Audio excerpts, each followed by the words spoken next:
আপনি কি ওজন কমাতে চাইছেন কিন্তু কিছুতেই কমাতে পারছেন না? মনে মনে ভাবছেন আপনি কিটো ডায়েটের মাধ্যমে ওজন কমাবেন না আপনি ব্যালেন্স ডায়েট করে ওজন কমাবেন, আপনি কিছুতেই বুঝতে পারছেন না। আজকের ভিডিওতে আমরা জানবো আপনার জন্য কোনটা উপযুক্ত, কোনটা বেস্ট, কিটো ডায়েট না ব্যালেন্স ডায়েট মানে নর্মাল ডায়েট।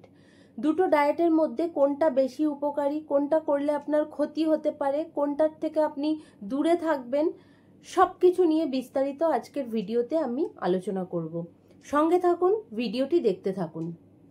প্রথম কথা যেটা বলবো, কিটো ডায়েট অর্থাৎ কিটোজেনিক ডায়েট। কিটো ডায়েটের প্যাটার্নটা কিরকম আছে? কিটো ডায়েটে কার্বোহাইড্রেট একদম লেস থাকবে, তার বদলে বেশি পরিমাণে থাকবে ফ্যাট এবং প্রোটিন। ফ্যাট পার্সেন্টেজ অনেক বেশি হবে। কিটো ডায়েট কি করে? কিটো ডায়েটে দীর্ঘদিন ধরে যদি আপনারা করেন তাহলে কি শরীরকে কিটোসিস নামক একটা অবস্থায় নিয়ে যায়। সেরকম অবস্থায় কি হয়, ফ্যাট ব্রেকডাউন হয়ে শরীরকে শক্তি দেয়। আমাদের ফ্যাট থেকে শরীর শক্তি পায়, ফ্যাট ভেঙে শরীর এনার্জি পায়। এটাই হচ্ছে কিটো ডায়েট অর্থাৎ কিটোজেনিক ডায়েট। যেহেতু এই ডায়েটে ফ্যাটকে এনার্জি হিসেবে ব্যবহার করা হয়, তাই কিন্তু খুব দ্রুত ওয়েট লস হয়। এই ডায়েটে বেসিক্যালি খাবারগুলো যেটা থাকে গুড ফ্যাট, যেরকম অ্যাভোকাডো, বাটার, চিজ বা গুড ফ্যাট, চিয়া সিডস, এগুলোকে কিন্তু প্রাধান্য দেওয়া হয় এবং কিছুটা প্রোটিনকেও প্রাধান্য দেওয়া হয় অর্থাৎ মাছ, মাংস, ডিম এগুলোকে। কিন্তু কার্বোহাইড্রেটের সোর্স যেরকম ভাত, রুটি, চিড়ে, মুড়ি, ওটস, এই জাতীয় খাবারকে কিন্তু একদম এই খাদ্য তালিকায় কোনো জায়গা নেই। এটাকেই বলা হয় কিটো ডায়েট অর্থাৎ কিটোজেনিক ডায়েট।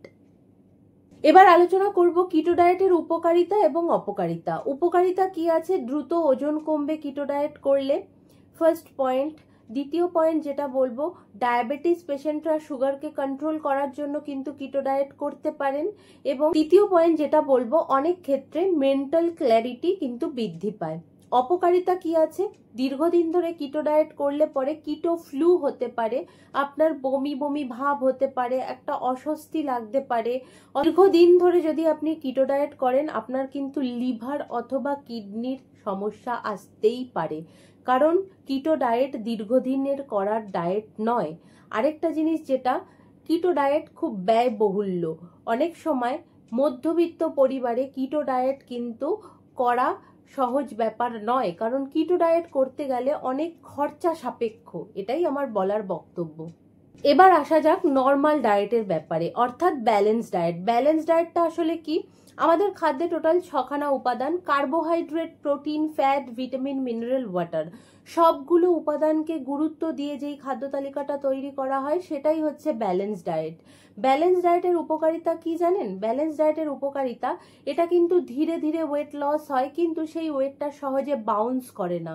কিটো ডায়েটের ক্ষেত্রে যেরকম কমে গেল আবার নর্মাল ডায়েটে আসলে চটচট করে ওজন বেড়ে যাবে, কিন্তু ব্যালেন্স ডায়েট করে যদি আপনারা আইডিয়াল ওয়েট অ্যাচিভ করতে পারেন, সেই ওয়েটটা কিন্তু সহজে বাউন্স ব্যাক করবে না। এবং লাইফস্টাইলে কিছু চেঞ্জেস করতে হয় যদি আপনি ব্যালেন্স ডায়েট করতে চান। কারণ কি, লাইফস্টাইল যদি আপনার প্রপার ওয়েতে থাকে, যেরকম ঠিকঠাক টাইমে খাওয়া দাওয়া করা, ঘুমানো, জল ঠিকঠাক খাওয়া, রেগুলার ওয়ার্ক অ্যাক্টিভিটি করা, তাহলে কিন্তু ব্যালেন্স ডায়েট আপনার জন্য উপযুক্ত। ব্যালেন্স ডায়েটের একটা অসুবিধা কি আছে জানেন তো? খুব সহজে খুব তাড়াতাড়ি কিন্তু রেজাল্ট পাওয়া যায় না, একটু এদিক ওদিক হলে পরেই কিন্তু ওয়েট বাউন্স করতে পারে ব্যালেন্স ডায়েটের ক্ষেত্রে। আরেকটা জিনিস কি, যদি ডিসিপ্লিন মেনটেন না করেন তাহলে কিন্তু ওয়েট গেইনও করতে পারে ব্যালেন্স ডায়েটের ক্ষেত্রে। এটাই শুধুমাত্র অসুবিধা। কিটো ভার্সেস ব্যালেন্স ডায়েট, চলুন এবার জানা যাক কোন ডায়েটটি কোন রোগীদের জন্য প্রযোজ্য। প্রথমে বলবো ডায়াবেটিস পেশেন্টদের কথা। ডায়াবেটিস পেশেন্টদের ক্ষেত্রে কিটো ডায়েট করলে কিন্তু যদি তার ইনসুলিন না চলে, আবারও বলছি যদি তার ইনসুলিন না চলে, তাহলে ডায়াবেটিস পেশেন্টরা যদি কিটো ডায়েট করতে পারে, ইনসুলিনের সেন্সিটিভিটি কিন্তু বেড়ে যায় এবং সেই ক্ষেত্রে কিন্তু সুগার কন্ট্রোল হয়। এবং ডায়াবেটিস পেশেন্টরা, আমি বলছি না যে ব্যালেন্স ডায়েট করতে পারবেন না, কিন্তু কিটোতে কিন্তু ইনস্ট্যান্ট রেজাল্ট পাবেন। 2 নম্বর পয়েন্ট, যদি আপনাদের হেপাটোমেগালি অর্থাৎ লিভারের কোনো প্রবলেম থাকে, ফ্যাটি লিভার বা এই জাতীয় সমস্যা থাকে, এছাড়া যদি কিডনির প্রবলেম থাকে, ধরুন আপনার রক্তে ক্রিয়াটিনিন লেভেল বেশি, সোডিয়াম পটাশিয়ামের ব্যালেন্স ঠিক নেই, তাহলে কিন্তু কিটো ডায়েট আপনাদের জন্য বিপজ্জনক। এই জিনিসটা মাথায় রাখবেন। আপনি কি পরিস্থিতিতে সাফার করছেন সেটা কিন্তু খুব খুব ম্যাটার করে। আবার এটা আমি বলি, ব্যালেন্স ডায়েটটা কিন্তু বাচ্চা থেকে বৃদ্ধ সবার জন্য অ্যাপ্লিকেবল। কারণ কি, ব্যালেন্স ডায়েটের মধ্যে আপনারা খাদ্যের সমস্ত উপাদান পাচ্ছেন, বিশেষ করে বাচ্চাদের একটা গ্রোথের পিরিয়ডে সমস্ত কিছু নিউট্রিশনগুলো দরকার হয়। আবার বৃদ্ধ বয়সেও কিন্তু কিছু ভাইটাল নিউট্রিশনের দরকার হয়। সুতরাং আমি বলবো ব্যালেন্স ডায়েটটা কিন্তু সব সময়ের জন্য সমস্ত বয়সে কিন্তু ভালো। তবে হ্যাঁ, লাস্ট পয়েন্ট, খুব ইম্পর্টেন্ট পয়েন্ট, সব থেকে গুরুত্বপূর্ণ যেটা আমি বলবো, যে কোনো কিছুর যদি লংজিভিটি কম হয়, ধরুন কিটো ডায়েট, এটা তো আপনারা লং টার্ম করতে পারবেন না, সেটা কিন্তু কখনোই পসিবল না। তাহলে আপনার 100% শরীরে সমস্যা আসবেই। তো আমি বলবো, কারণ দেখুন, নিউট্রিশন শুধুমাত্র আমাদের শরীরকে সুস্থ রাখে সেরকম নয়, আপনার চুল সুন্দর রাখে, আপনার স্কিন সুন্দর রাখে, আপনার ওভারঅল হেলথ, আপনার মুড সুইং থেকে শুরু করে এভরিথিং, ইচ অ্যান্ড এভরিথিং কিন্তু ডিপেন্ড করে আপনার পুষ্টির ওপর, আপনার খাদ্যের ওপর। সুতরাং আমি বলবো কিটো ডায়েটের লংজিভিটি বেশি দিন না, কিন্তু ব্যালেন্স ডায়েট কিন্তু আপনি আমৃত্যুকাল অবধি করতে পারেন। So the best diet is যেটা আপনি লং টার্ম করতে পারবেন। আমি যেটা আপনাদের বললাম, দেখুন লং টার্ম কিন্তু ব্যালেন্স ডায়েট করাই পসিবল। হ্যাঁ, একটা কথা আমি বলি, ধরুন আমার কাছে এরকম অনেক পেশেন্ট আসে যারা কিনা ইমিডিয়েটলি আর্মির মাঠ আছে, এক্সাম আছে, বা এয়ার হোস্টেস যার খুব ইনস্ট্যান্ট ওয়েট লস করতে হবে, বা ধরুন কারুর কোনো একটা কম্পিটিশনে যেতে হবে, ইনস্ট্যান্ট 5-6 কেজি ওয়েট লস করতে হবে। তাদের ক্ষেত্রে ব্যাপারটা আলাদা, তারা কিন্তু কিটো ডায়েটকে প্রাধান্য দিন, কারণ তাদের দরকার, তাদের ওয়েটটা রিডিউস না হলে কিন্তু সমস্যা হবে। কিন্তু নর্মাল মানুষ যারা আছেন, আমি তাদেরকে সবসময় বলবো the best diet is balance diet, always remember, এটা মাথায় রাখবেন সব সময়।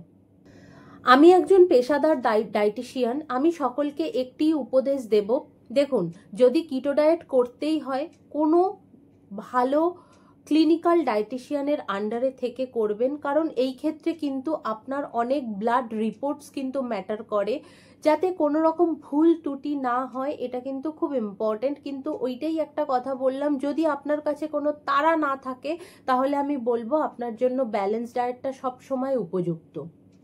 এবং ডায়েটের ক্ষেত্রে, ডায়েট করার ক্ষেত্রে আপনি যদি বিগিনার হন, আপনি যদি সবে সবে শুরু করেন, সেই ক্ষেত্রে কিন্তু ব্যালেন্স ডায়েটটা উপযুক্ত। কারণ কি, আপনি প্রথমেই কিন্তু কিটো থেকে স্টার্ট করলে কিন্তু আপনার মেন্টাল পরিস্থিতি ঠিক থাকবে না, কারণ আপনার ব্রেন 24 ঘন্টা গ্লুকোজ চায়। এবার হঠাৎ করে যখন আপনি গ্লুকোজ অফ করে দেবেন, বা আপনার অন্য সোর্স থেকে গ্লুকোজ আসবে, তখন কিন্তু ব্রেন সেটা মেনে নিতে পারবে না। সেই জন্য বলবো, বিগিনার যদি হন, আমি বলবো ব্যালেন্স ডায়েট দিয়ে অবশ্যই স্টার্ট করুন, সেটা আপনার জন্য পারফেক্ট।